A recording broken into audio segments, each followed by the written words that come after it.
Hello everyone.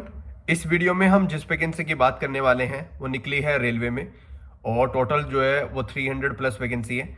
Vacancy की बात करने से पहले आप चैनल को सब्सक्राइब कर लो। इस चैनल में हम जो भी लेटेस्ट वैकेंसीज होती है या उनसे रिलेटेड जो भी नोटिफिकेशन होता है वो नोटिफाई करते हैं।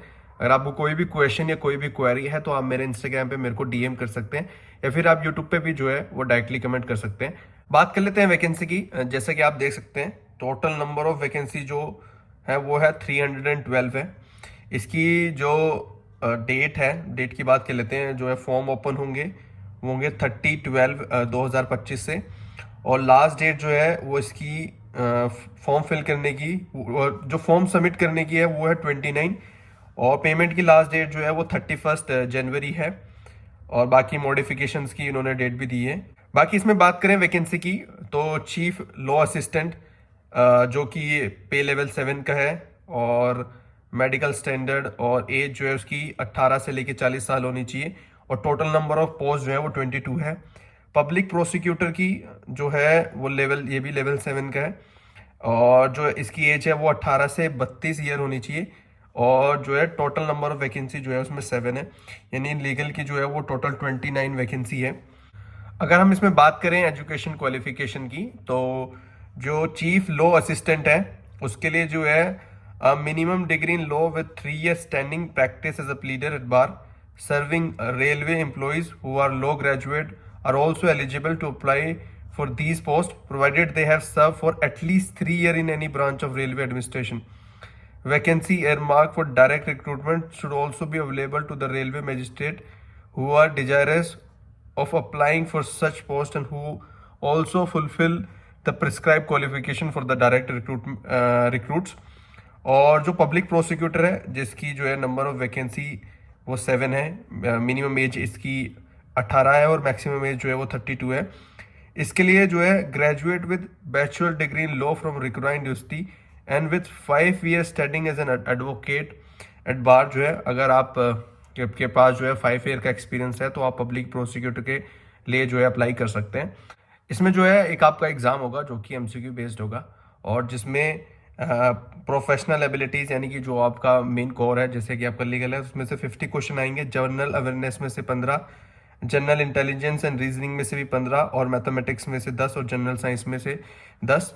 और जो मैथमेटिक्स का सिलेबस है वो इसमें number systems, BODMAS, decimal, fraction, LCM, HCF, ratio, proportion, percentage, बाकी टाइम्स एंड एज कैलकुलेशन जो भी है इसमें आप देख सकते हैं इस वीडियो को पोस्ट करके। जनरल इंटेलिजेंस में भी analogies, alphabetical number series, coding and decoding, mathematic operation.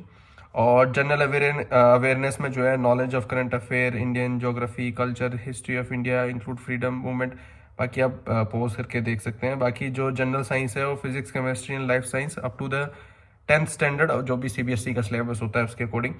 और इसमें बात करें अगर लीगल सिलेबस की तो सबसे पहले हम बात कर लेते हैं चीफ लीगल जो असिस्टेंट है उसकी। देखो इसमें 50 नंबर का जो है ये लीगल का आपका सिलेबस कवर कर रहा है। बल्कि अगर आपको एग्ज़ाम क्लियर करना है तो आपको जो है वो लीगल के साथ साथ जो है वो आपको जो जनरल है वो भी आपको पढ़ना पड़ेगा।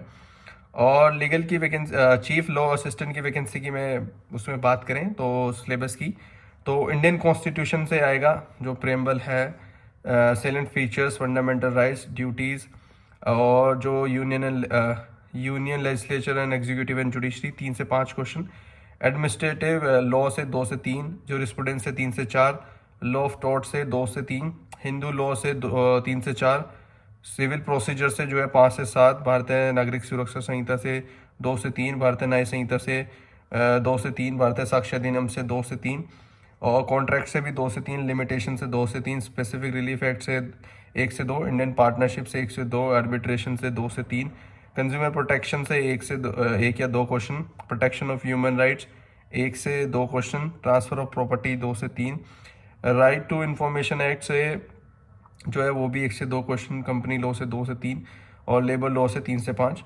तो मैक्सिमम हर एक जो है सब्जेक्ट 2-3 क्वेश्चन ही ऑलमोस्ट कवर कर रहा है। तो आपको हर एक पढ़ के जाना पड़ेगा अगर आपको एग्जाम क्लियर करना है। बात कर लेते हैं पब्लिक प्रोसिक्यूटर के सिलेबस की तो उसमें है लीगल कॉन्सेप्ट में है 3 से 4 question, person under nature and legal personality, legal status of animal, unborn and dead person, corporate personality, corporate criminal liabilities. आपकी एक्सपेंड सिलेबस जो है आप वीडियो पोस्ट करके देख सकते हैं। Criminology and penology, general principal of crime 3 से 4 question, general exception under BNS 5 से 7, ऑफेंस अगेंस्ट ह्यूमन बॉडी 3 से 4, offence against property and other offences 5 से 7 क्वेश्चन, क्रिमिनल जस्टिस एडमिनिस्ट्रेशन 5 से 7, प्रिंसिपल ऑफ एविडेंस 5 से 7 क्वेश्चन है, और constitution rights of accused and arrested 5 से 7, और भारतीय नागरिक सुरक्षा संहिता, इसमें इन्होंने वेरियस सेक्शंस लिख दिया है बट 5 से 7 है, ऑलमोस्ट आपको पूरी पढ़नी पड़ेगी।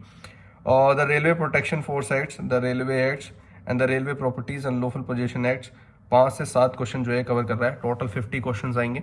50 आपके जनरल अवेयरनेस, मैथमेटिक्स और बाकी फील्ड्स आएंगे, और 50 आपके जो है लीगल फील्ड्स आएंगे। बाकी मैंने जो है ओवरऑल नोटिफिकेशन आपको बता दिया है, लास्ट डेट बता दी है, एज बता दिया है, और नंबर ऑफ वैकेंसीज बता दिया है, उसका सिलेबस बता दिया है। अगर आप इंटरेस्टेड एंड एलिजिबल हैं तो आप इसके लिए अप्लाई कर सकते हैं। बाकी आप चैनल को सब्सक्राइब रखो। इस चैनल में हम जो भी लेटेस्ट वैकेंसीज होती है या उनसे रिलेटेड जो भी नोटिफिकेशन होता है वो नोटिफाई करते हैं। अगर आपको कोई भी क्वेश्चन या कोई भी क्वेरी है तो आप मेरे इंस्टाग्राम पे मेरे को DM कर सकते हैं, या फिर आप यूट्यूब पे भी जो है वो डायरेक्टली कमेंट कर सकते हैं।